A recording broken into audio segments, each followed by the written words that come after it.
You got the other, you got the copy? Yeah, the bag's right here. Can we record it? Not yet. No, we are? Now we are. Right. 1, 2, 3. That's working? Yeah. Alright. Alrighty. I'll wait till you put down the card. Welcome back to another episode of First Responders and Coffee. I'm KJ. I'm an EMR in Edmonton, Alberta. I'm Jason. I'm a advanced care paramedic in Alberta.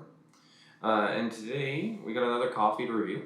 Yeah. As we are. Because we're down east. Or I was down east. The down east?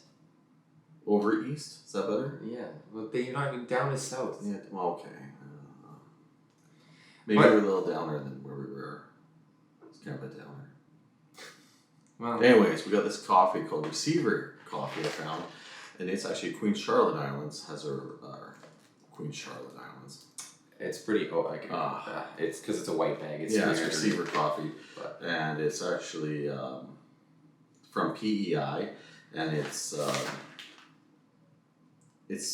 here it's the greatest coffee. It's a beautiful thing on it already. So, and we believe that every cup of coffee matters. Now, and it's a Columbia blend, and it's actually very mild, and it says it's supposed to be smooth, sweet, and it kind of tart and nutty, which I kind of think they're kind of contradictory terms, but it is a really nice coffee. I had a couple brews made by them when I was down there, and Charlottetown is where they actually brew it. It is sweet smelling. Actually, roasted, not brewed. It does smell quite sweet, and it actually tastes better. I like this one better than our last episode, which was Skipper's. Yeah, it's Skipper's blend, or from I already forget the name of who. And that was from New Brunswick. New Brunswick. And it was a bad coffee. I hate to say it, a bit of a coffee snob. I like to collect. He pretends he's a coffee snob. Yeah, I can't tell you the difference. I know when a good coffee tastes good, and don't get me wrong, because we're first responders and we live on coffee sometimes. One of my favorite coffees, I have to say, is McDonald's. I don't mind. I like Tim Hortons as well, but when you get into these specialty roasters, the coffee is actually a huge difference. And if you drink enough of them, you can actually taste different flavors in them. And because they are specialty roasters, sometimes you end up with like craft beer, you end up with some bad coffee. I mean, it's an acquired taste for everybody. But for like fast food or on-the-go coffees, I don't mind Tim's, but it has to be, some Tim's are better than others. You got to find the good Timmy's. Like the one by our station. That one's a good one. My coffee's usually pretty good, or I also want to get a hot chocolate. Or what's is it mocha? Is that the one that's mixed? Cafe mocha? Sure. I'm not a coffee snob. I just drink coffee because it has caffeine in it. And I make him do the reviews because you want to do it by yourself. Because he's here. Yeah. Anyways, so in this episode, this is going to be our story time episode. Okay? Sure. So we're going to talk about what happens when you're in EMS, that you do this for a living, and you come across somebody that's in trouble. So the big thing is, the story basically starts out as we went skiing and snowboarding in Jasper. Yeah, we're gonna do a day trip. Go all the way up there, ski for the day. And one of my close friends came along with us. We were gonna go up. We went up. By the way, skiing was great. It was good, actually pretty good snow, and I had quite a fun time, though I was learning to snowboard a little bit better, so by the end of after falling down 100 times, I had some pretty good arm pump going on and cramping. And the big thing is that we've left Edmonton 5 o'clock in the morning, we drove all the way there, so it's about 4.5 hour drive, and went there, skied all day, and then on the way back, we're... it was about, 4 o'clock, maybe 5? In the morning? In the evening when we were heading back. No, I think we left the hill about 3. Yeah, but when this and then we're heading towards Edson, right? So we're getting outside of Edson, and the big thing is that we've crossed Hinton, we crossed Edson, and then we come along, and we see 2 vehicles. So pull over the side of the road, and a vehicle in the ditch. For context, if you live in Alberta and you've driven out towards Jasper and been between Edson and Hinton, you'll all know there's a part where the road splits, the 2 lanes go, and there's like a big set of trees in the middle. It was just before that, but we looked over on our way back on the other side of the road, going towards Jasper, was a truck that was rolled in the ditch, and it was a pretty good rollover. Yeah, and they were really far in the ditch. Yeah, there was parts missing, like stuff was thrown off the vehicle too. And I remember the conversation in the vehicle we're having is like, I'm like, well, there's people already there. Christian mentioned, well, maybe we should go over there and just double check. I'm like, well, there is a couple vehicles. It looks like it's okay. But then, of course, the Christian's friend in the back there, KJ's friend in the back, pipes up, I think we should go back and look. Well, we're... And which, you know, in that situation, and there wasn't a lot of vehicles there, so it looked like a pretty fresh rollover, like somebody just kind of happened. So the problem is the road did split. So you have to get across. So we have to figure out how to get across, and just by luckily, after the road split, and we're into this trees area, there was actually a road to the left where you actually get turned around. And it was good rollover. It would be different if it was like a small, like somebody, you know, right. I'm gonna be honest. We don't stop for everybody that's like, you know, smacking, like, you know, rear-ended each other, because, you know, it's not big. But this was like, the truck looked like it flipped multiple times. You could see it, and there was people standing around. So we were hoping that they were calling EMS, but when we got there, we pulled up to the behind. There was 3 vehicles, I think. Yeah, from my memory, I wonder. I can't remember. There's at least 2. I remember there was a big white truck, and that'll come in important in a little bit. So the big thing to remember is that when we're talking about EMS, the big thing is that we talk about BLS skills. BLS skills saves lives. So in 3 seconds, you can save somebody's life by plugging a hole, right? Keep them from bleeding to death and opening an airway. It doesn't take much to do that. It happens very quick. So when we pulled up there, you know, and with my experience, been to a lot of rollovers in my life, we pull up and I remember looking over going, oh, we're in trouble. Because you could see that this was that fresh. Like, the people there were still kind of wandering around. There was easily people trying to get down to 100 meters between where the first patient was ejected out of the vehicle, where she landed, to where the vehicle left the ground. Like, there was 100 meters of air time for this vehicle. Then it crashed and rolled, and there was currently one person that we were aware of. So when we got down there, there was a person she was unconscious. And she was pretty cool, like blue looking. We get over there, and she, one of the thoughts that were going through my head is we pull up, and I look over, and I just, oh, now we might, like, this is actually something serious, we're going to have to do something.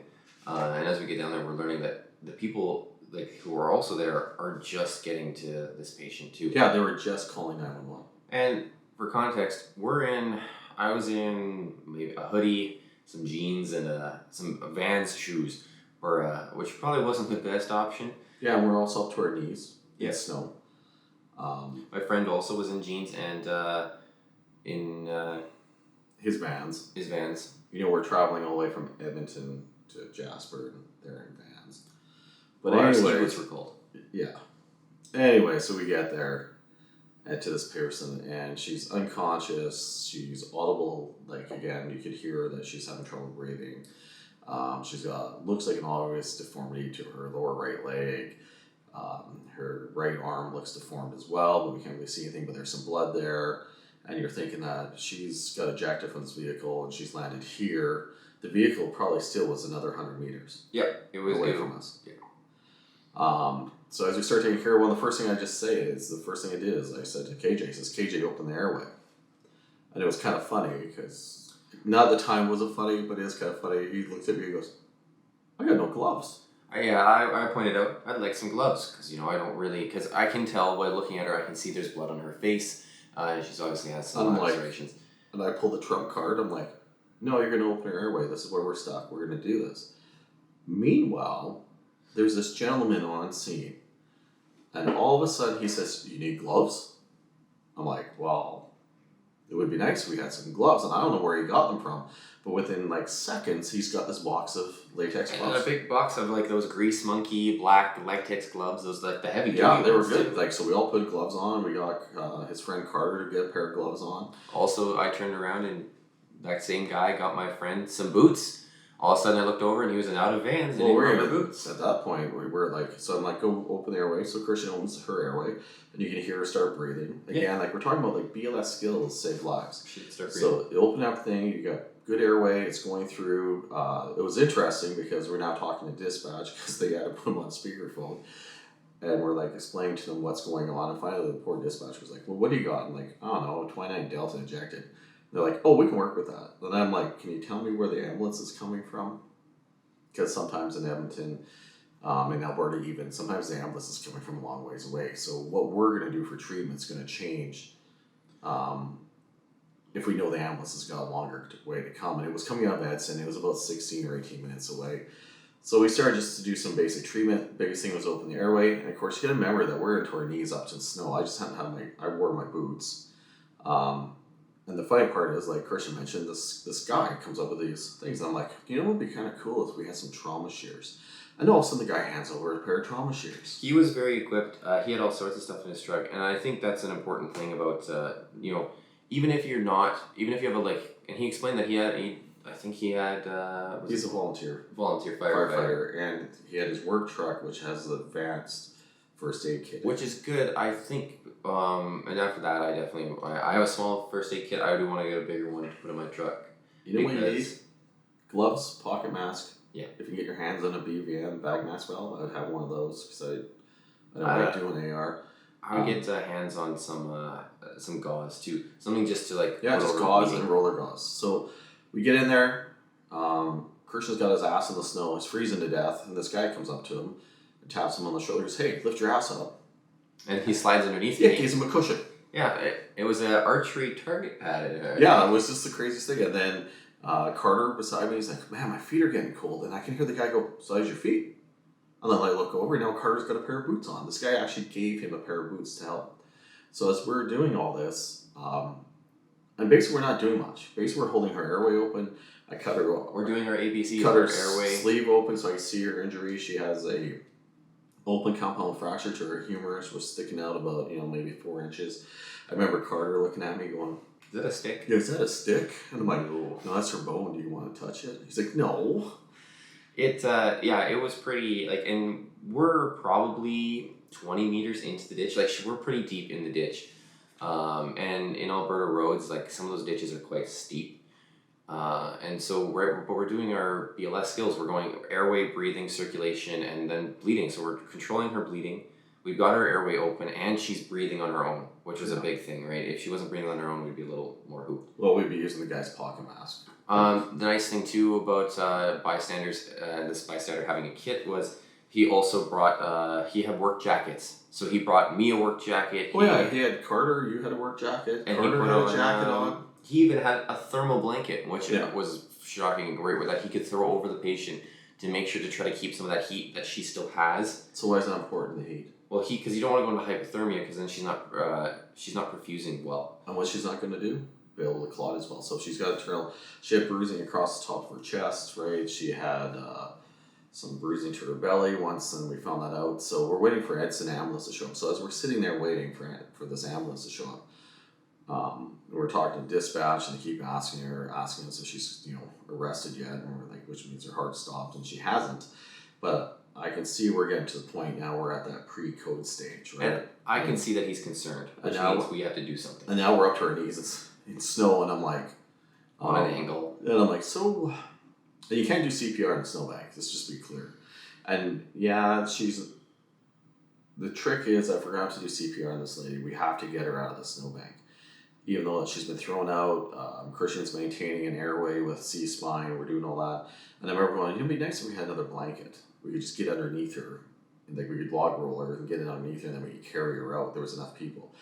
And while this is going on, I also did the double check was there anybody else in the vehicle with her? And this one guy volunteers, yep, I was, and he's got blood on his face, and he's got blood on his knuckles, and he's been actually helping us. And I'm like, you were in that? You were in that truck. I asked him 3 or 4 times, but the difference is, and this is the importance of having a seatbelt. He was seatbelted. He was seatbelted, she wasn't. So Carter says, "Oh, I got this blanket." I'm like, "Do you really want to use your blanket? Is it your dear blanket?" Speaking of that, we still got to get him a blanket, by the way.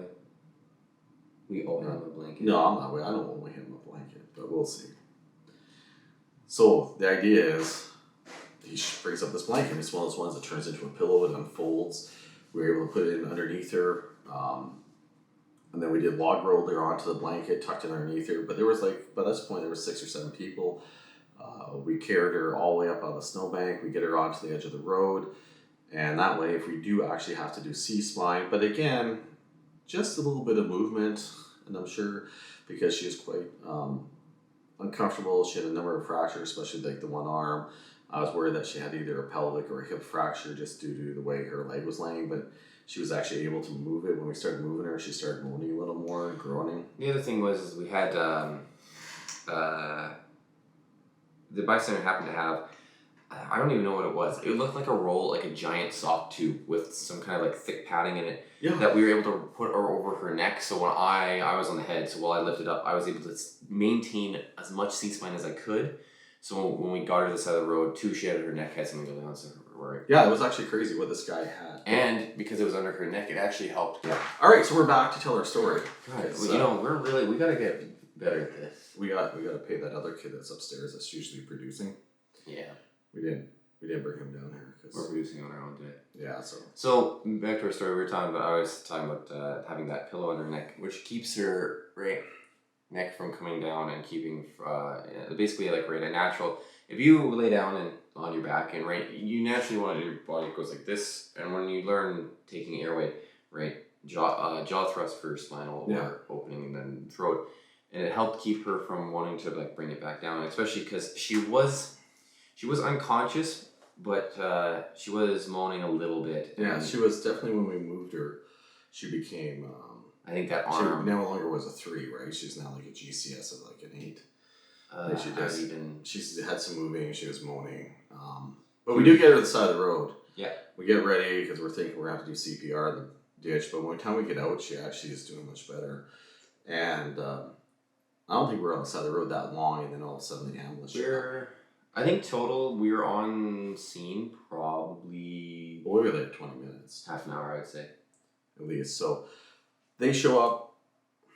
And they're all excited because we actually got her in a position. We get her on the bed. Use a scoop stretcher. Yeah.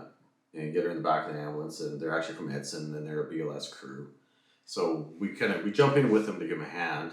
And then we start talking to him. He's like, well, I'm waiting for ALS. And I'm like, well, I am ALS. Well, and I heard up front the driver, he gets asked, how far away is our ALS? And I think they got told their ALS was 20 to 25 minutes out. I think it was... Yeah, 30. They were coming out of Hinton. It was pretty long before ALS was going to be there. So I even offered, I'm like, hey, I'll ride with you guys because we're going to Edson, we're heading that way. Right, we might as well get organized. And he looks up and goes, could you both stay? I'm like, well, yeah. So Christian had to go find Carter. I hop out and handed him the keys. And tell him where we're going. But there was this discrepancy on whether we were going to Edson or Hinton. Well, we were sure we're going directly in the middle, like either way, but I think Edson was slightly closer. So then we start heading there.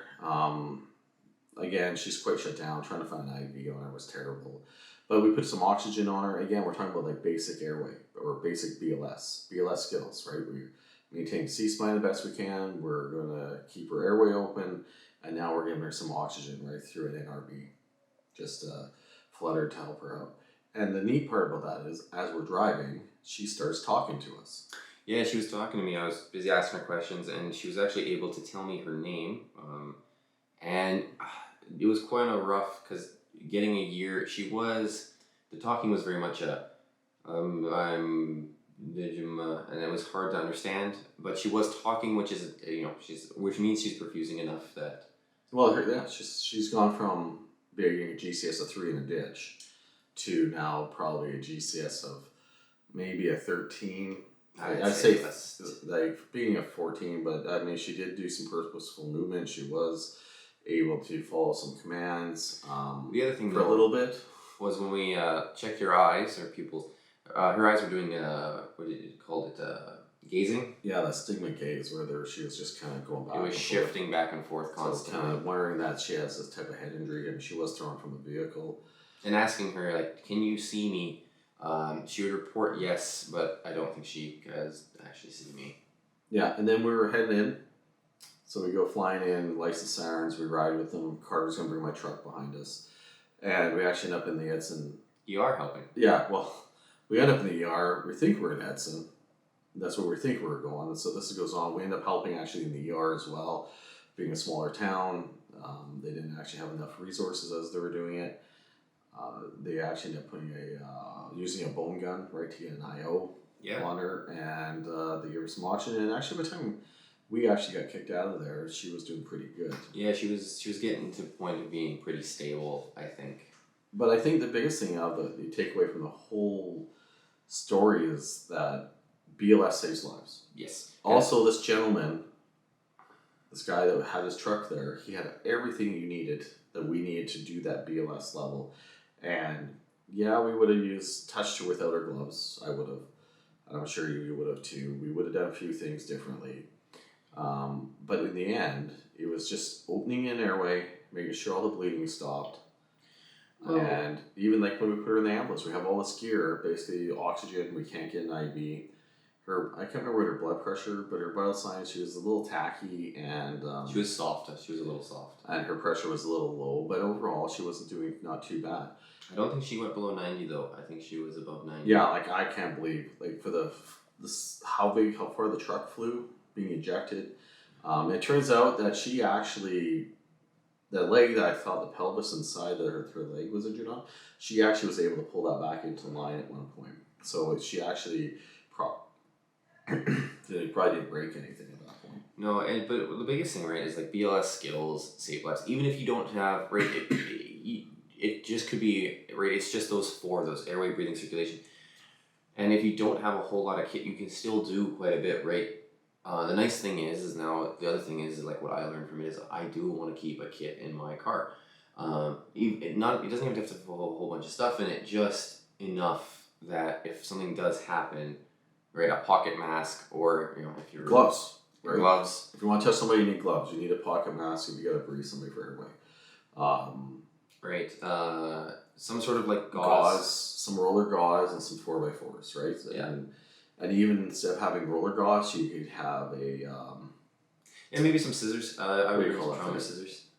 Tensor bandage. Tensor bandages are nice too. Because it could be the same as roller gauze. You can use it. It puts pressure on. Well, and those triangle... I'd actually look at carrying a tourniquet. Yeah, and triangle bandages are good too because the nice thing is, right, if you don't even have to have been through EMR. If you've done standard first aid, they tell you about slings, right? Yeah. Right, if you have somebody who's broken, right, you can sling somebody's arm to them. Yeah. For dislocated shoulder or for fractured arms. And that sometimes, even just that will relieve some pain and it gives you enough time that either if you do need the ambulance, it gives you enough, it increases their survivability chance. I bet you if we weren't there, it was going to be a lot worse off. Yeah, and the biggest thing is as long as you have good dispatch, right? Dispatch will talk people through how to do an airway. They'll work them through that kind of thing, but just the idea of that, maybe the idea of just even moving her out of the snowbank, right? Maybe made her warmer because she's not encapsulated by a bunch of snow.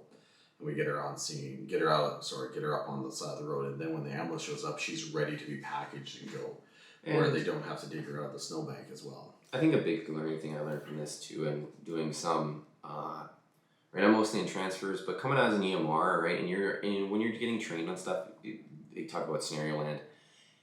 It always feels like it's go, go, go, and it gets pretty stressful in scenario. But when we were actually on doing that, we're moving efficiently, I would say. We're not rushing through everything. We're taking our time because, right, like as I said, I wanted gloves because to me, I'm no good to anybody if I'm injured, right? And it's good to protect yourself, right? We did our hazard check, right?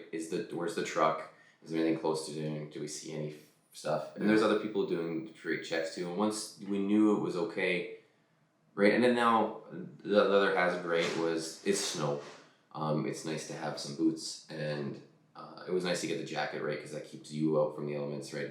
The other thing, though, I will admit was holding the head from I had pretty stiff arms. Well, yes, fight word is that you were snowboarding from pushing yourself up off the ground. It tends to be kind of a thing.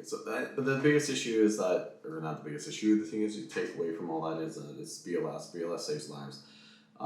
Again, being able to open somebody's airway, like I said, stop somebody's bleeding, do a bit of CPR, makes a big difference. And it doesn't matter what you do with these people, if you open that airway, Sometimes that's all it is. Sometimes that's all they need. So especially if they're unconscious, they lay back, their jaw relaxes, it occludes their airway. You open that airway up, especially if you had multiple people. And also the other thing, right, is, you know, when you're doing your assessment, to make sure that the patient, right, always do when you're coming up, hey, can you hear me? Right, because this patient was very much unconscious and struggling. But sometimes, you know, there's people who sleep. If they're on the side, if they're sleeping in the bush, they might be unconscious, or they're just asleep. Sleeping in the bush. Right. Poke their foot. Right. You don't have to get super close to them. Always be worried too, because sometimes you wake some people up, some people are cranky. I know my grandpa is cranky when he wakes up. Yeah, you don't want anybody swinging at you. Yeah, so. Well, I guess that's it for this one. That was our story time. So the biggest thing is BLS does save lives. Even though, like you said, like we're talking, you're an EMR and advanced care paramedic, I have this huge scope. And but these skills I never used it. It was these skills at the beginning, these BLS skills that make the difference. And so I think that's good to leave it there. Yep. Don't be forget. Yeah. If you have any questions, yeah, put them down in the comments or up in the comments wherever it on this website Yeah. is and however this video is If positioned. you want to click something, like it, go ahead. Share it with other people. Yeah, share it with other people, even people who aren't EMS. I would say, even if you're like a lifeguard or something, because this one's kind of good for everybody. Even lifeguarding skills or just standard first aid skills, right? They're BLS skills. They're enough to save somebody's life. Don't be afraid to help. All right. I think that's it for today. Okay. See you in the next one.